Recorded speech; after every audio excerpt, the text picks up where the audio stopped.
The drivers tonight made a very compelling case for more midweek races in the future.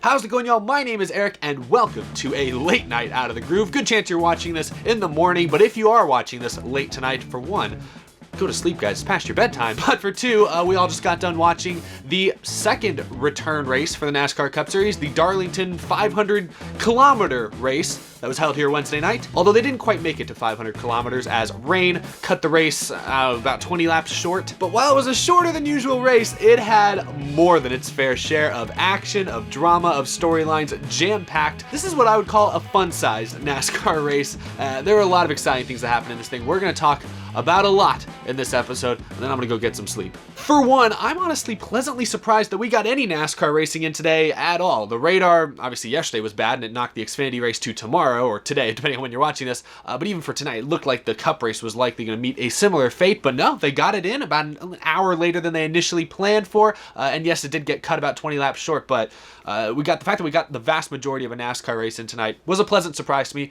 and it was awesome. I'm gonna talk about the race, all the key moments, including that very dramatic and controversial finish. Of course, I'm going to talk about the winner, the top finishers, and the finishing results, and then I'm going to talk about the race as a whole, and of course, I'll put this thing on the Groovy Gauge, so stay tuned for that at the end. Okay, first things first, the starting lineup for tonight's race was basically an invert of the top 20 finishers from Sunday evening's race, so therefore Sunday's winner, Kevin Harvick, was starting 20th, and Ryan Preece, who finished 20th in that race, started on the pole for tonight's event. And I want to address this really quick. I made some people mad on Twitter because I called that a gimmick. I called the inverts a gimmick. I didn't say I didn't like the inverts. I think especially for an event like this, and obviously given the extenuating circumstances, I thought an invert was very fun. We had great racing at the beginning of this race because you had Ty Dillon, Ryan Preece, Newman up there, who really didn't have top 5 cars, but were having to fight for track position. It made the first 30 or 40 laps of this race extremely entertaining, so I never at any point in any of my tweets said that I didn't like the inverts in tonight's race, but I did call them a gimmick, because that's exactly what they are. They're a trick designed to make the product more entertaining, and that's exactly what they did here. And because, let's be real, it's punishing the driver who won Sunday night by making them start 20th, and it's rewarding the driver who finished 20th the other night and letting them start first. So a lot of fans complain about gimmicks in and around NASCAR, and I've had to sit here and listen to people bash the playoff system. It doesn't reward people for actually being great. I've had to listen to people bash stage racing. Oh, it pauses the race, it's a lame gimmick. I've had to listen to these complaints for many years, and then tonight though, everyone seemed to love inverts to start the... Guys, this is a huge gimmick. Again, not saying gimmicks are bad. Like I just said, I like stage racing, and I think the playoff system that we have now is actually pretty good. So I don't hate gimmicks, but call it for what it is, guys. I know traditionally at short tracks around the country, inverts are very common, but even people at the local short tracks admit that one of the main reasons they do inverts is to make the racing more entertaining. So the fast cars have to work their way through the field. It's for the fans. It's a spectator sport. I've been saying this since the very beginning. NASCAR has to be entertaining. It's meant for fans to watch. Anyway, some fans on Twitter got mad because I called it a gimmick, which is what it is. A gimmick isn't necessarily a bad thing, guys. Just using the word gimmick does not mean it's a bad thing. Anyway, I just thought it was interesting that fans clearly don't hate gimmicks. They just don't like certain types of gimmicks. And I think that's an important distinction to make because they liked inverts, apparently. We'll see if that becomes commonplace. It might be with all these midweek races coming up. It might be, they have really no other choice. Because once again, today's race was a one-day show. No practice, no qualifying. A completely green racetrack because it rained all day leading up to this thing. So a lot of unknowns once again. And let me just say, Darlington Raceway looks beautiful under the lights. Sunday afternoon, it was great to have racing back, but it looked weird. Darlington in the middle of the day just doesn't feel quite right. But tonight's race under the lights looked amazing. We had some different players up near the front of the field. I was surprised to see that the Hendrick Motorsports cars, who collectively were really good Sunday night, were not that fast today. I mean, Chase Elliott was up there battling late, but William Byron was never really better than 5th or 6th. Alex Bowman was a top 5 car early on, but faded as the night progressed. Jimmy Johnson was never really a contender, so I was a little surprised to see the Hendrick cars significantly worse than they were the other night. Meanwhile, the Joe Gibbs cars, especially in the second half of tonight's race, as the track got cooler and the rubber came in a bit, the Gibbs cars were really good. All 4 of those Gibbs cars probably a top 5 speed, and they all finished up around there too. Unlike Sunday, though, the field was able to complete a full lap under green without incident. They made it to about lap 3 before a rookie standout from Sunday, John Hunter Nemechek, spun out, hit the wall, and brought out the first caution and really ended any chance of him having a good day. He actually spun out again about 6 laps later, brought out another caution. So John Hunter Nemechek, who was really the talk of the town Sunday afternoon with his shocking top 10 finish in a front row motorsports car, narrative completely did a 180 on him because he was kind of the butt of the joke tonight. I think tonight was more of a fluke. I still think John Hunter Nemechek is extremely talented, the best driver Front Row Motorsports has right now, without a doubt. But tonight was just a fluke, but definitely a tough start to the night for John Hunter. Ricky Stenhouse made it a little bit further. He made it past lap 1. He made it into the second stage before he got into the wall and cut a tire down. Clint Bowyer looked really fast tonight, winning both stage 1 and stage 2. Unfortunately, in stage 3, got into the wall a little bit, got tight, and spun out and damaged what otherwise was going to be a great evening for Clint Bowyer. The on-track highlight of the night, in my opinion, came late in this race when Chase Elliott was battling with Brad Keselowski for the lead. Keselowski got a run off of turn 4, got up next to him, actually pulled out ahead of Chase Elliott, but Chase Elliott chased him down to the apron, side drafted him, and sent it into turn 1 somehow.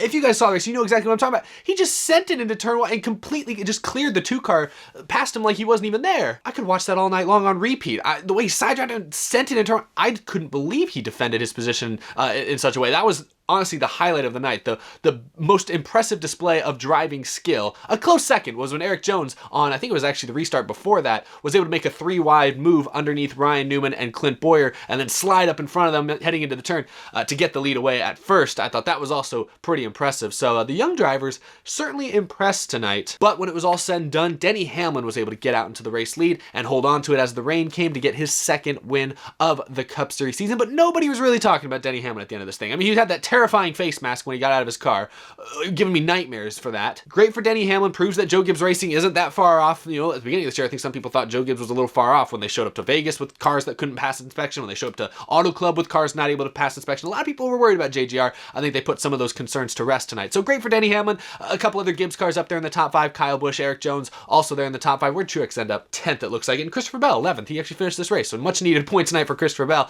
So yeah, the Toyotas looked fast. The Toyotas looked really good tonight, so hopefully puts those concerns to bed. But nobody was really talking about the winner of this race when it was all said and done. Everyone was talking about the dramatic incident that brought out the final caution of tonight's race between Kyle Busch and fan favorite Chase Elliott. Shortly after the final restart, Kyle Busch was looking underneath Denny Hamlin for the race lead. He kind of fell back, and that allowed Chase Elliott to fill the gap a little bit. And then on the straightaway, looked like Kyle Busch thought he could sneak in behind Chase Elliott and misjudged it appears, and ended up turning Chase Elliott down the straightaway. Elliott smacked the inside wall, wrecked out of the race, ended up with a DNF. There were no fans in the stands, but I'm pretty sure I could still hear boos coming from people, you know, miles away just watching it on TV. I'm pretty sure I could still hear that on the broadcast because I'm sure a lot of NASCAR fans were none too pleased with Kyle Busch and that incident. It was hard to tell at first whether it was on purpose or not because he misjudged sliding in line behind Elliott. He misjudged it so bad and he made such a quick move with the steering wheel, it almost looked like he wrecked him on purpose. I'm sure there's still gonna be some people out there who believe he did wreck him on purpose, even though Kyle's statement afterwards suggested that he didn't, that it was just an honest mistake. He misjudged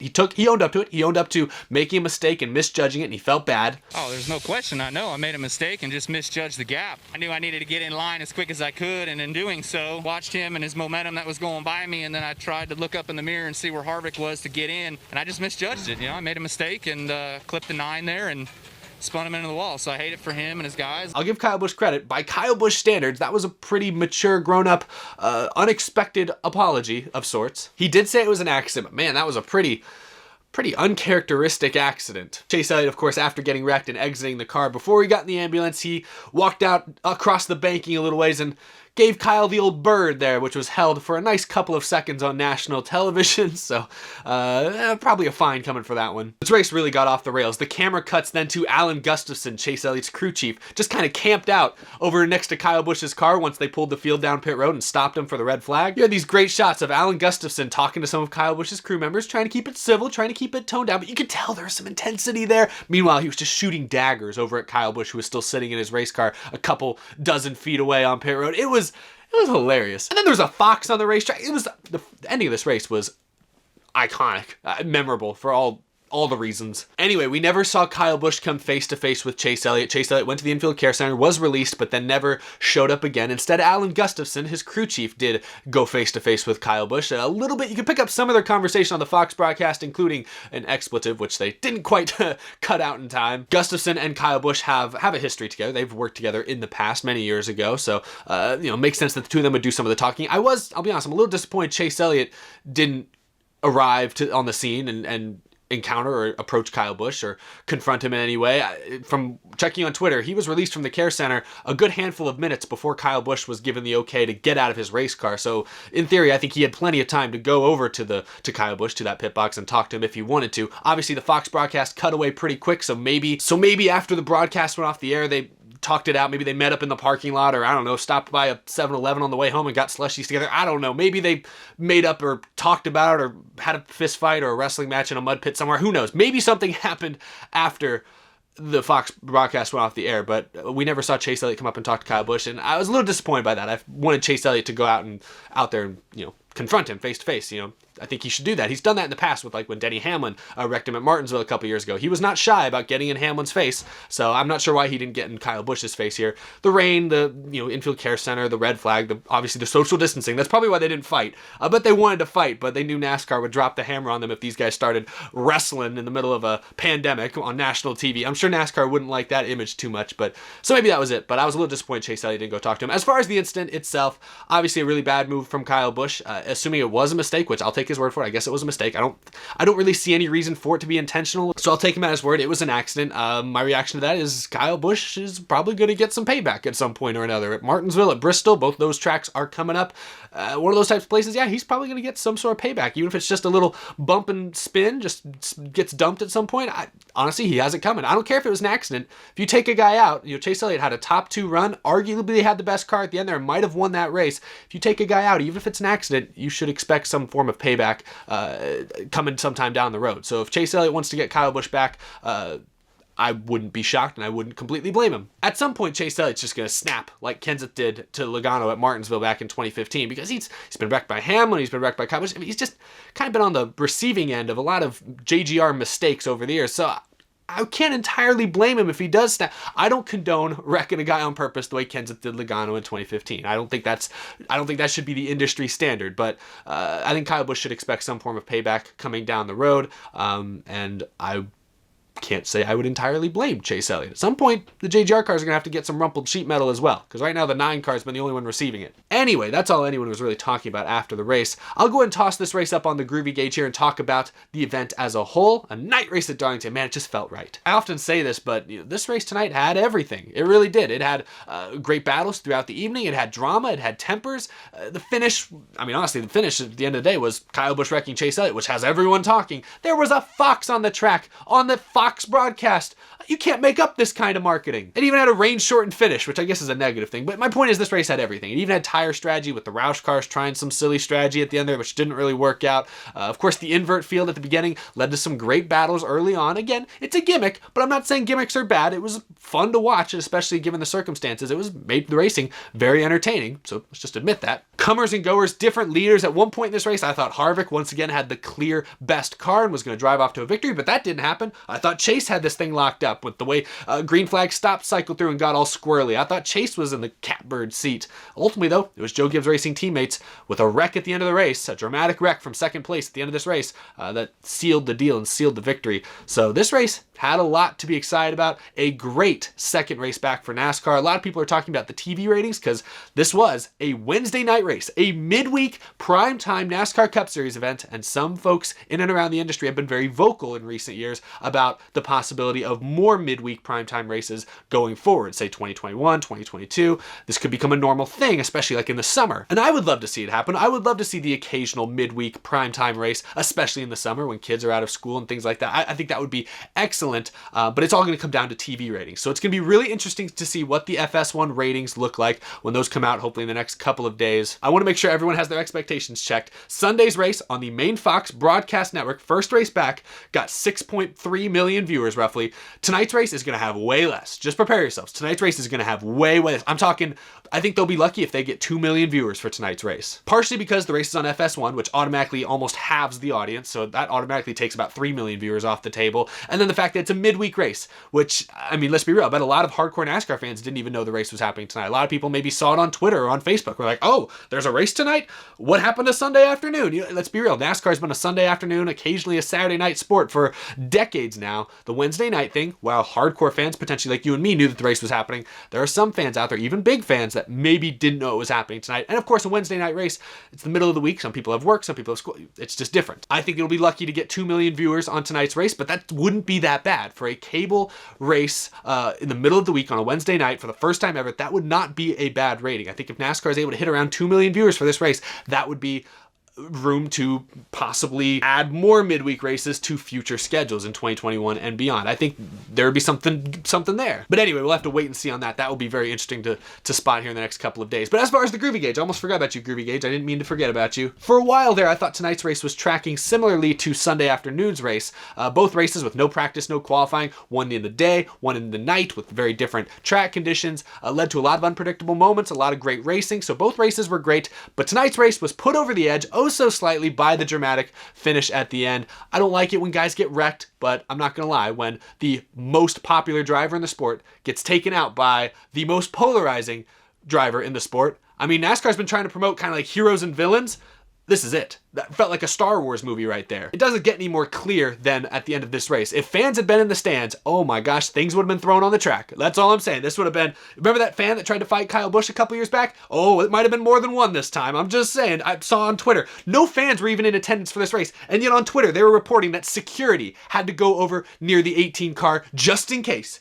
No fans there, guys. This is all teams, officials, media members, and they still, let's get security over to the 18 car. That's all I'm saying. If fans were there, this would have been a true good versus evil fight to the, not to the death. It wouldn't have been to the death. I'm not going to go that dramatic. But my point is, the end of this race, while I don't like seeing cars get torn up at the end, and I don't like seeing good drivers make bad mistakes, it was still very entertaining. I'm not gonna lie, it was interesting. I couldn't wait to see what happened next. And of course, Chase Elliott's battle with Brad Keselowski before that incident was also extremely memorable. So I'm gonna give this race a slight nudge ahead of Sunday's race at Darlington. I'm gonna give this race tonight an 87%. Sounds like a completely random number, and yes it is. Usually I try to go with like 80, 85, 90, like round numbers like that, but I'm going with a random 87% tonight. I don't even know. Let's see if I get that. I think I got that line about where it's supposed to be. I'm going with an 87% on the Groovy Gauge tonight. It was a very good race. I would say a great race tonight. A shame that it got cut short about 20 laps by weather, but Denny Hamlin felt like a deserving winner, ran up near the front all night long, took advantage on the final and second to last restarts,